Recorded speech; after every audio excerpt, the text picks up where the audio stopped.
All right, let's dive right in. We're going to tackle a question that, let's be honest, probably hits home for all of us. In a world that's just constantly chaotic, how do you keep a stable mind? Well, the answer might just come from this really ancient idea that feels like it was written for today. I mean, really think about it. You've got deadlines, your phone is buzzing, people need things from you. How do you possibly stay centered through all that? How do you stop the world's chaos from just hijacking your brain? It's a universal struggle, right? And here's what's so wild. This isn't a new problem. It's not a 21st century thing. We're talking thousands of years ago. A legendary warrior named Arjuna. He's on the edge of this huge, life-changing battle, and he asks his guide, Krishna, basically the very same thing. So Arjuna's not just asking for some abstract philosophy. He's like, okay, Krishna, this wisdom you keep talking about, what does it actually look like when the rubber meets the road? How does a truly wise person think? How do they act? He's asking for the practical stuff, the stuff that matters. And Krishna's answer? Oh, it's just incredible. He doesn't give a long list of rules. He gives one single powerful idea, a word for this state of being, Sthitaprajna. And this is basically the blueprint for an unshakable mind. Okay, so what does that even mean? Let's break it down.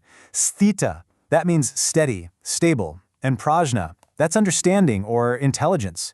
So put it together, and a sthitaprajna is a person with steady intelligence, someone whose mind doesn't just fall apart when the pressure is on. And this is so important. We're not talking about wisdom as in, having a genius IQ or memorizing a bunch of books. Nope.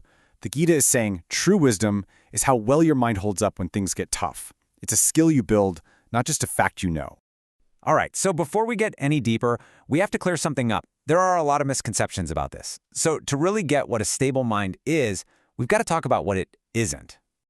Yeah, this is not about becoming some kind of emotionless robot who's totally detached from life. That's not the goal at all. In fact, it's the total opposite.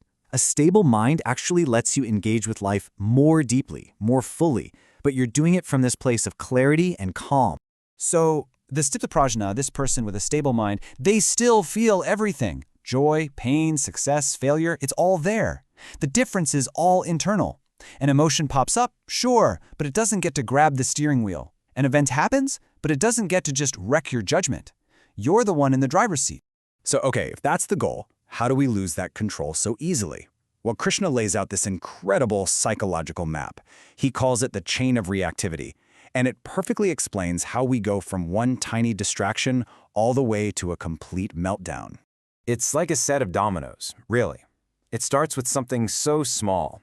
You're just dwelling on something, thinking about it a lot. Then that thought turns into a desire. I want that. Then the desire gets stronger and becomes an attachment. I need that.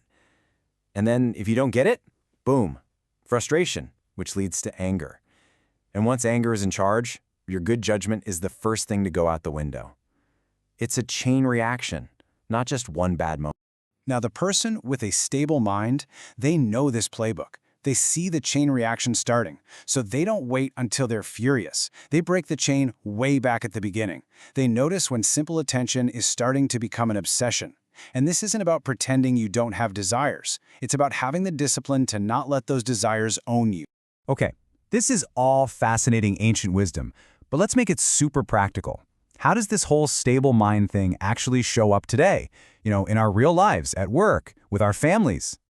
Okay, so in day-to-day life, it's the difference between responding and reacting. Picture this. You get cut off in traffic. The knee-jerk reaction? Lay on the horn, get angry, right? The stable-minded response? Take a breath, let it go, and just keep driving safely. It's about making big decisions without panic and, this is a big one, not needing everyone else to tell you you're doing a good job just to feel okay. And at work? Oh man, this is a total game changer. It means your boss can give you some tough feedback, and it doesn't crush you. You can have a huge success, and it doesn't make you arrogant. You can have a major failure, and it doesn't destroy your confidence. You stay level through all of it, because your self-worth isn't tied to every little win or loss. So let's be super, super clear about this. What we're talking about here is just pure inner resilience. It's not about checking out from life or not caring what happens. It's the opposite. It's about being so solid on the inside that you can handle whatever life throws at you. And maybe the biggest takeaway of all is this. The Sthitaprajna isn't some perfect saint living on a mountain somewhere. This is not some impossible goal. It's just a mentally integrated human being. It's a real, achievable state for any of us who are willing to put in the work. So that brings us to the final thought I want to leave you with. As you head into your week, just ask yourself this one question. What's the one situation coming up, that one meeting, that one tough conversation, where having this kind of stable mind would make all the difference? Think about it. Thanks for joining me.